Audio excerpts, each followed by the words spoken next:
Good morning students.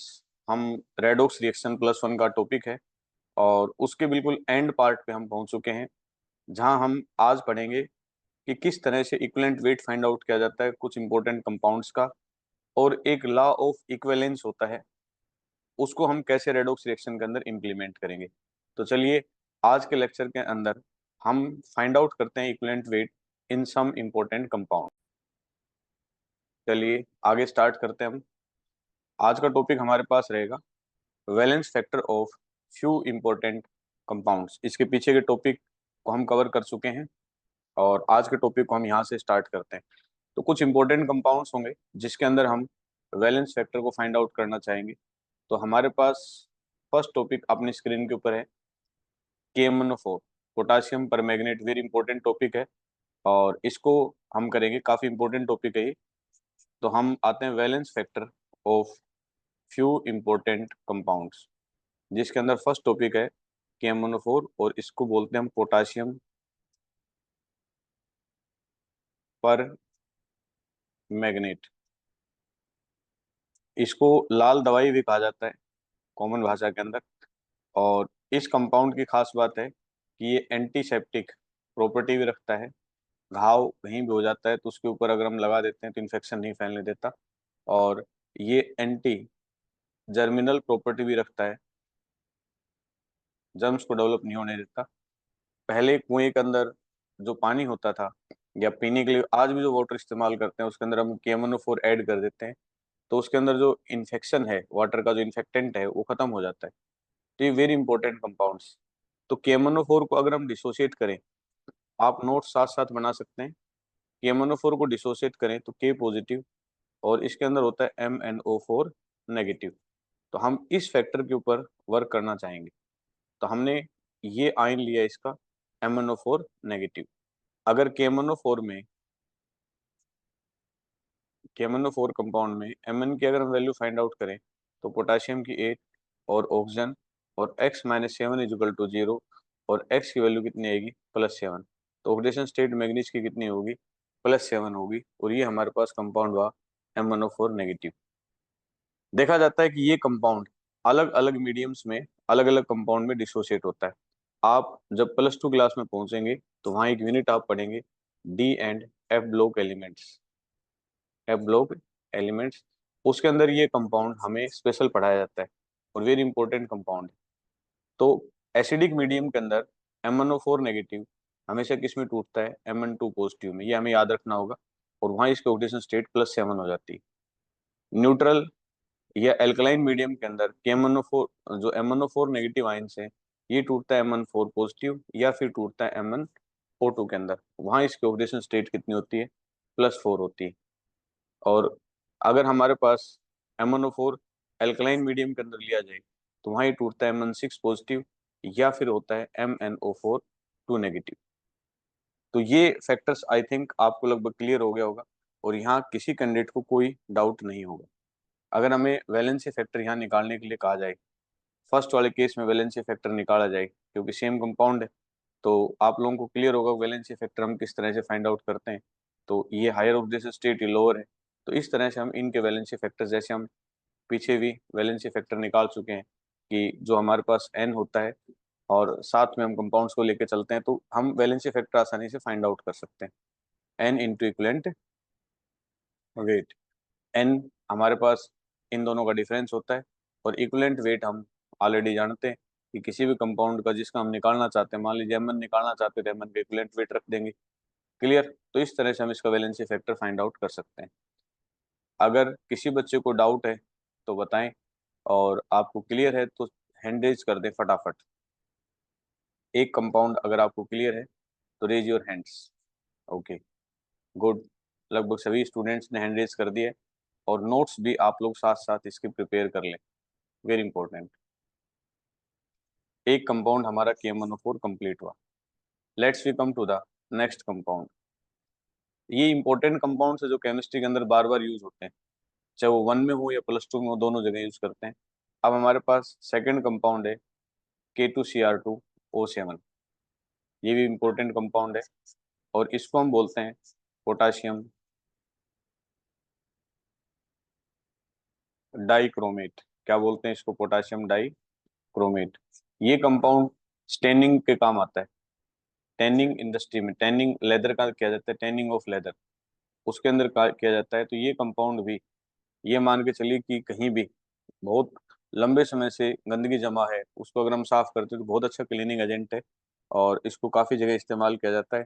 तो चलिए, हमारे पास KMnO4 को K2Cr2O7 को डिसोसिएट करते हैं, तो 2K प्लस Cr2O7 2 नेगेटिव इसमें टूट जाता है।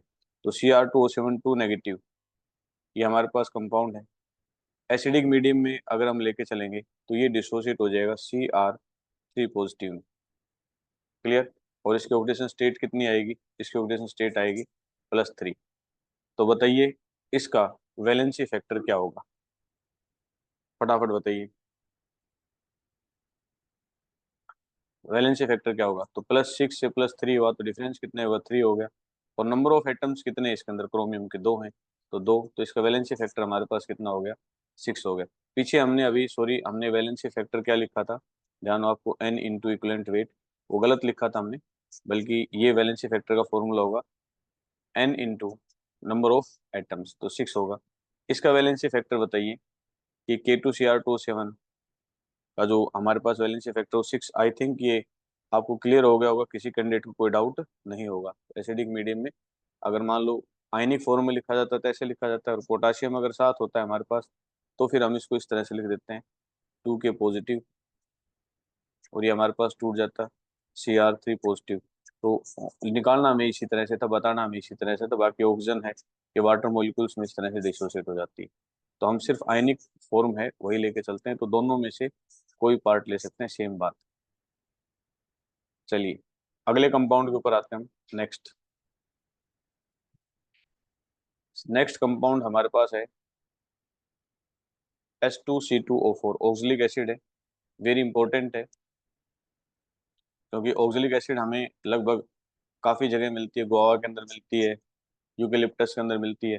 तो ऑक्सलिक एसिड के रिलेटेड केस भी हमारे पास कई बार आ जाते हैं। तो यदि हमारे पास ऑक्सलिक एसिड का केस आए और उसमें सबसे पहले तो हम इसको डिसोशिएट करना चाहेंगे कंपाउंड को, तो ये डिसोशिएट होगा 2H और C2O4 2 नेगेटिव। ये ऑक्सलेट आयन होता है, हमें इसी पे वर्क करना होता है, लगभग इसी से रिलेटेड क्वेश्चन हमारे पास बनेंगे। तो हमारे पास ये कंपाउंड दे रखा है H2C2O4 2H और C2O4 2 नेगेटिव, ऑक्सलेट आयन हो गया। और ये कैसी रिएक्शन है, नॉन रेडॉक्स रिएक्शन, आप लोग नोट कर सकते हैं। ऑक्सीडेशन नंबर इसके अंदर चेंज नहीं होंगे, जो ऑक्सीडेशन नंबर है कंपाउंड के लगभग क्या है, सेम है। तो नॉन रेडॉक्स रिएक्शन है। यदि ये नॉन रेडॉक्स रिएक्शन है तो हमारे पास वैलेंसी फैक्टर क्या होगा, ये देखिए। नॉन रेडॉक्स रिएक्शन है, और नॉन रेडॉक्स रिएक्शन में ध्यान हो आपको, वैलेंसी फैक्टर किससे फाइंड आउट करते हैं, या तो उसके एच से फाइंड आउट करते हैं, या उसके OH से फाइंड आउट करते हैं, या इलेक्ट्रॉन से फाइंड आउट करते हैं। क्यों नॉन रेडॉक्स क्यों है, तो देखो, हाइड्रोजन और ऑक्सीजन की ऑक्सीडेशन स्टेट तो सेम रहती है, आप कहीं भी निकालिए। जो वेरिएबल होगी वो किसकी होगी, कार्बन की होगी। तो अगर हम यहाँ कार्बन की निकालेंगे तो निकाल के देखें, H2C2O4, हमने क्या लिया, 2x-8 +2 = 0। तो 2x-6 = 0 और x = 2 +3, ऑक्सीडेशन स्टेट कितनी आएगी इसकी, +3 आएगी।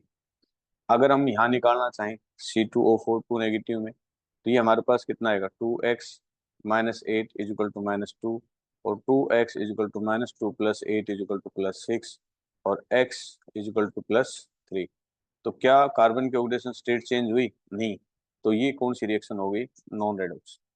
और नॉन रेडॉक्स रिएक्शन होगी तो अब हमें फॉर्मूला एच आयन और OH आयन, तो इसका वैलेंसी फैक्टर कितना आएगा, 2 आएगा। क्या ये कंसेप्ट आपको क्लियर हो गया, तो हैंड रेज कर दें, raise your hands. Good. Case number 2, यदि इसी कंपाउंड को, यदि हम इसी कंपाउंड को हम आगे डिसोशिएट कर दें किसके अंदर, ऑक्सीडाइजिंग एजेंट के तौर पे अगर हम इसको लेके चलें, यदि ये ऑक्सीडाइजिंग एजेंट के तौर पे लेके चलें तो ये टूट जाएगा CO2 में।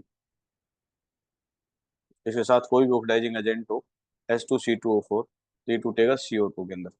अब देखो यहाँ +3 ऑक्सीडेशन स्टेट है तो यहाँ कितनी होगी, +4 ऑक्सीडेशन स्टेट। क्लियर। या फिर ऑक्सीडाइजिंग एजेंट कोई भी हो हमारे पास तो या फिर टूटेगा इसके अंदर, किसके अंदर टूटेगा, CO के अंदर। आई होप ये दोनों कंसेप्ट आपको क्लियर है। सॉरी, CO2, C2O4 नेगेटिव, या तो पूरा कंपाउंड लिख लिया जाए और CO2 में टूट जाएगा, या फिर ये हमारे पास C2O4 आयनिक कंपाउंड में तब ऑक्सीडाइजिंग एजेंट होगा तो किसमें टूटेगा, CO2 में। यहाँ भी +3 है, यहाँ भी ऑक्सीडेशन स्टेट कितनी आ रही है, +4। वैलेंसी फैक्टर निकाल लो कि भाई डिफरेंस कितने का है, 1 का है, नंबर ऑफ एटम कितने हैं, 2, तो हमारे पास 2 आएगा।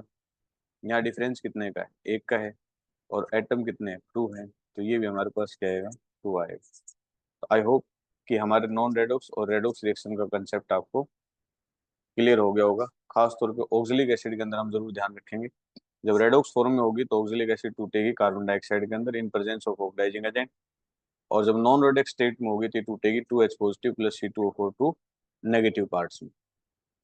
क्या ये कंपाउंड क्लियर हो गया आपको? ओके, हैंड रेज कर दें। चलिए, नोट तो कर लिया होगा आपने। अगला कंपाउंड लेते हैं हम, H2O2 हैवी वाटर।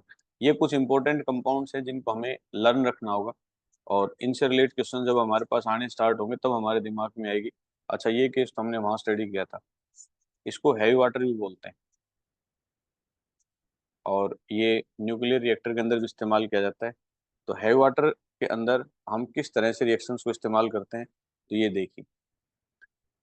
कहता है हैवी वाटर दो रिएक्शन शो करता है, दो टाइप की, एक तो होती है डिसप्रपोर्शनेशन रिएक्शन और दूसरी होती है इंटर मोलिकुलर रिएक्शन।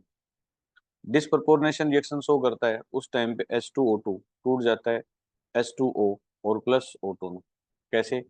अब इसके ऑक्सीडेशन स्टेट फाइंड आउट करो तो इसके अंदर ऑक्सीजन की कितनी आएगी, H2O2, इसके अंदर मान के चलें 2x, और दो इसकी होंगी, हाइड्रोजन की तो फिक्स है, और ऑक्सीजन हाइड इसकी वैल्यू होती है 2x इज इक्वल टू -2, और x is equal to -2/2 is equal to -1। ये -1 ऑक्सीडेशन स्टेट होगी। यहाँ अगर हम निकालें तो इसकी -2 और यहाँ निकालें तो क्या आएगी इसकी वैल्यू, 0। -1 से -2 डिक्रीज हो रही है तो यहाँ क्या हो जाएगा, रिडक्शन, और -1 से 0 यहाँ इंक्रीज हो रही है तो क्या हो जाएगा, ऑक्सीडेशन। एक ही एलिमेंट के अंदर ऑक्सीडेशन भी रिडक्शन हो रहा है, so it is called disproportionation reaction, इसलिए इसको डिसप्रपोर्शनेशन रिएक्शन बोलते हैं। अब ऐसी कंडीशन में आप लोगों को वैलेंस फैक्टर का फॉर्मूला ध्यान है, हमारे पास नंबर ऑफ डिफरेंस कितने का है पहले में ये देखिए, -1 -2, 1 का डिफरेंस, एटम कितने हैं, 2 हैं।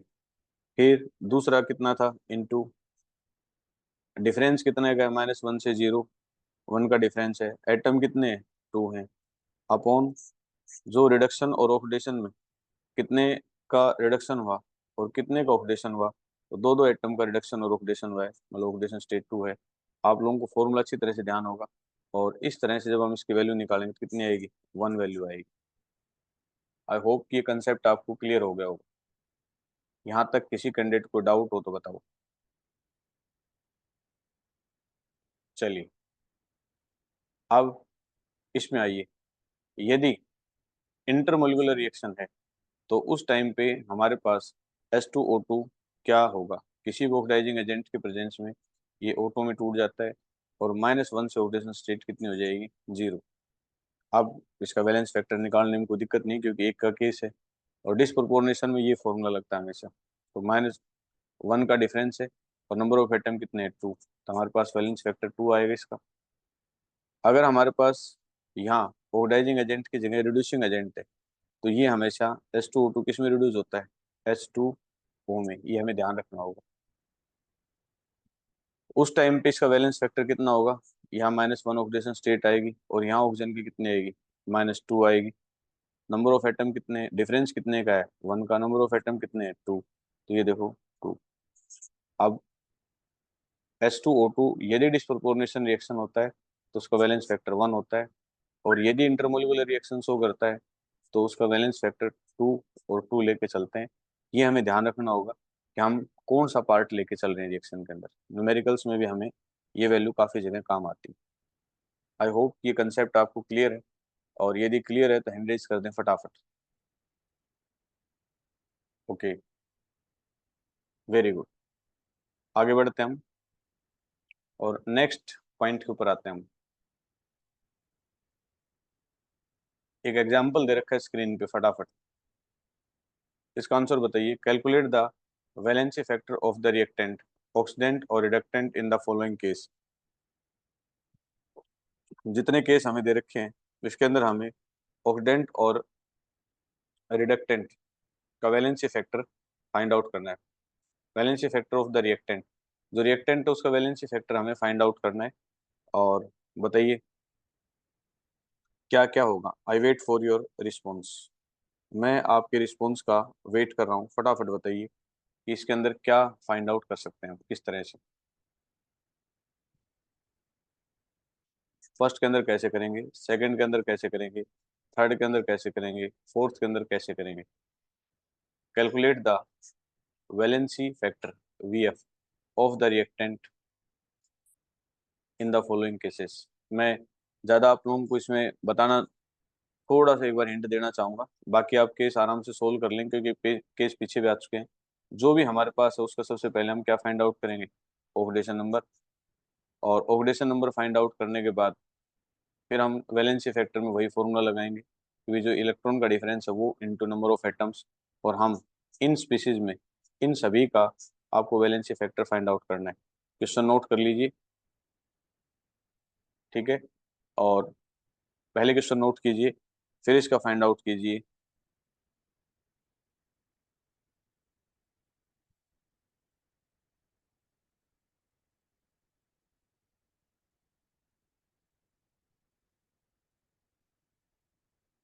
एक केस में तुम्हें, एक से दो केस में तुम्हें समझा दूंगा, बाकी तुम कर लोगे। चलिए तो मैं एक केस तुम्हें क्लियर कर ही देता हूँ पहले इसमें। हमारे पास ये एक केस ले लेते हैं हम आयरन का।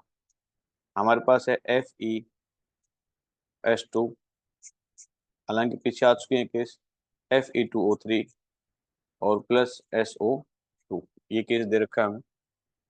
तो हम सबसे पहले क्या करेंगे, इसको ऑक्सीडेशन स्टेट फाइंड आउट करेंगे। तो आयरन की ऑक्सीडेशन स्टेट कितनी आएगी, +2।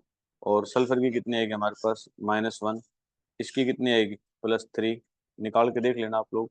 और इसकी कितनी आएगी, +4। अब देखो, +2 से +3 होगी, +2 से +3, वैल्यू बढ़ गई तो हो गया ऑक्सीडेशन। और -1 से क्या होगी, -1 से +4 होगी। -1 से ये देखो, +2 से +3,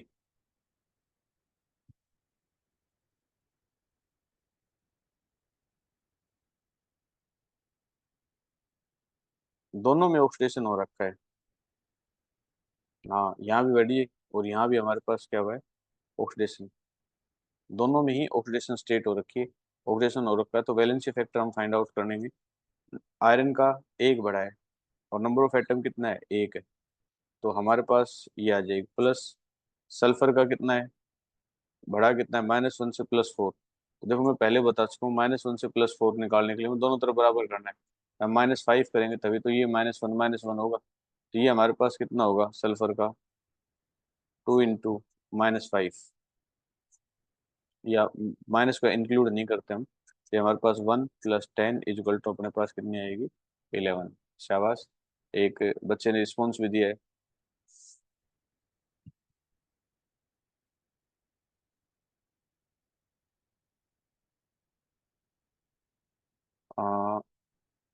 आयरन की जो ऑक्सीडेशन स्टेट होती है बेटा, जैसे Fe है ना, FeS2, इसमें आयरन का अंडरस्टूड है ऑक्सीडेशन स्टेट +2 होती है। और इसकी हम मानेंगे तो हमारे पास हो जाएगी 2x इजिकल टू 0, और ये हो जाएगी 2x इजिकल टू +2, और सॉरी इधर जाके हो जाएगी -2, और x is equal to -2 divided by 2 is equal to -1। Sulphur की कितनी आई, -1। और इस वाले केस में Fe2O3 हम आयरन की निकालना चाह रहे हैं, तो 2x ले ली, और इसकी कितनी हो जाएगी, -6 इजिकल टू 0। तो 2x इजिकल टू +6, और x is equal to 6/2 is equal to +3। ये +3 हुई। आई होप कि ये न्यूमेरिकल आपको क्लियर हो गया होगा और इसमें किसी कैंडिडेट को कोई डाउट नहीं होना चाहिए। कंसेप्ट क्लियर है। चलो कर लोगे, एक केस मैंने बता दिया। हाँ, साइनाइड, एक बच्चे ने पूछा CN की ऑक्सीडेशन स्टेट क्या होगी। जैसे इस केस में FeCN6, ये जो ऐसे दे रखा है ना, 6 बाहर नहीं, ये 6 अंदर है, CN6 और ब्रैकेट सारे के ऊपर कितना है, 4 नेगेटिव। तो CN के ऊपर -1 होती है, मैंने लिखवाया भी था आपको, प्लस, और ये 6 -1, और ये हो जाएगा -4, और x is equal to -4 + 6 is equal to +2। तो यहाँ ऑक्सीडेशन स्टेट आयरन की कितनी आएगी, +2 आएगी, और यहाँ कितनी है, +3। क्लियर। तो यहाँ आयरन की वैल्यू फाइंड आउट करनी है, हमें निकाल देंगे। ऐसे इसमें हम किसके बताएंगे, कॉपर और सल्फर की, आयरन की बताएंगे यहाँ, क्योंकि पूरा सल्फेट ग्रुप है, इसकी तो रहेगी नहीं।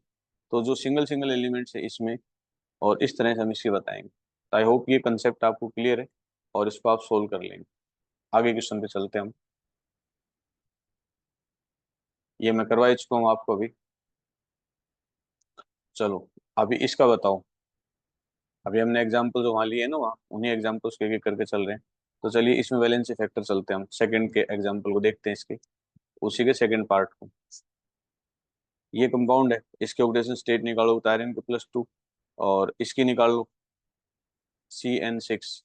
तो साइनाइड है, कार्बन और नाइट्रोजन में से अगर निकालने की कोशिश करोगे तो हमारे पास दो तरीके हैं।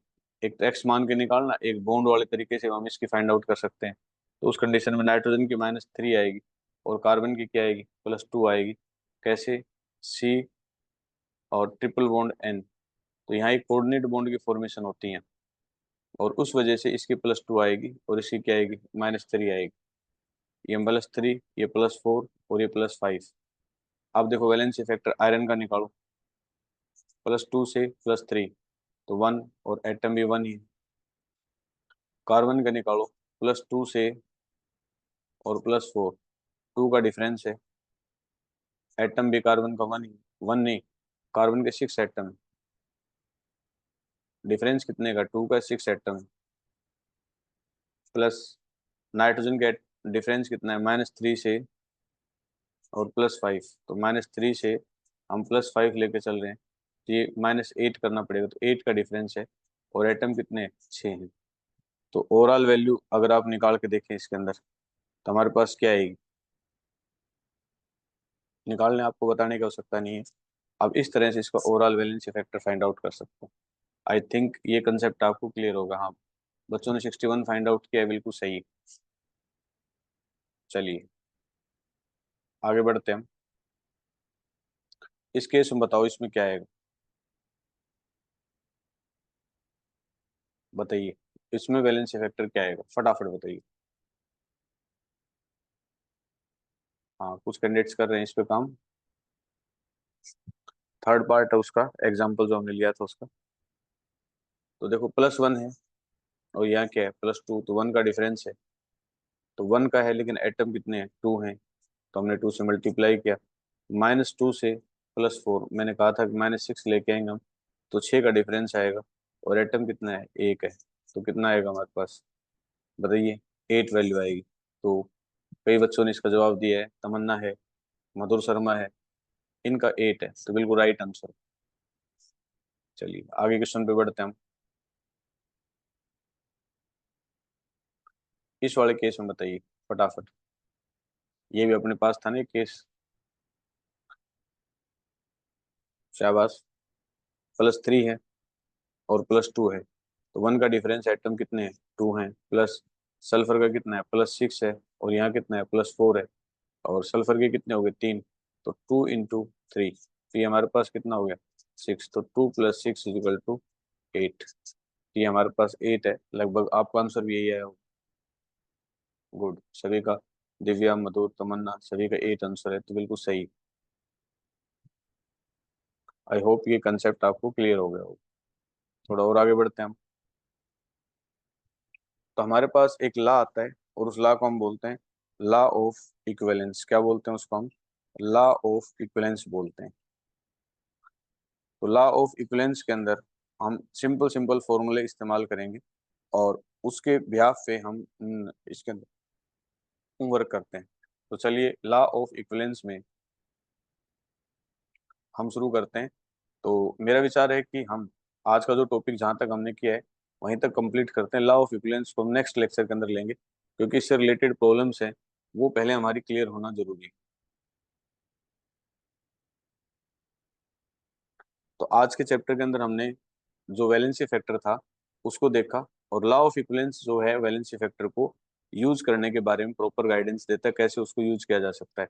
ये एनसीईआरटी से भी बियॉन्ड कंसेप्ट है, एडवांस कंसेप्ट है, जिसके बारे में हम नेक्स्ट लेक्चर के अंदर हम जानने की कोशिश करेंगे। और आज के लेक्चर में हमने जो अपने पास वैलेंसी फैक्टर या इक्विवेलेंट वेट का कंसेप्ट था वहां से हमने कवर किया है। जिन स्टूडेंट्स ने some basic concept of chemistry पढ़ी है वहाँ उनके पास इक्विवेलेंट वेट का कंसेप्ट है, अगर आप मॉड्यूल में देखेंगे जाके आपके तो वहाँ दे रखा है, तो वहाँ से आप कंप्लीट इक्विवेलेंट वेट को आसानी से कवर कर सकते हो। आई होप कि आज का जो लेक्चर है आपको प्रॉपर समझ में आया होगा। थैंक यू, धन्यवाद।